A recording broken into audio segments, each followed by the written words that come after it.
There is a possibility of life existing on the dwarf planet Ceres.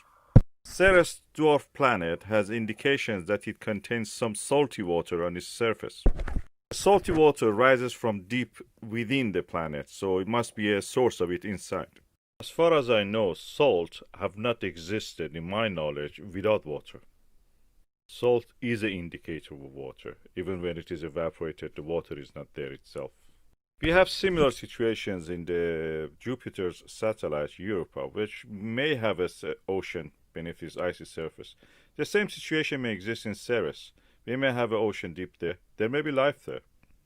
Kind of life which can exist in the brackish or salty water or brine water is limited. Nothing more than bigger than a shrimp, probably smallest shrimp you can imagine. So we are not talking about the possibility of intelligent life, but just primitive life forms.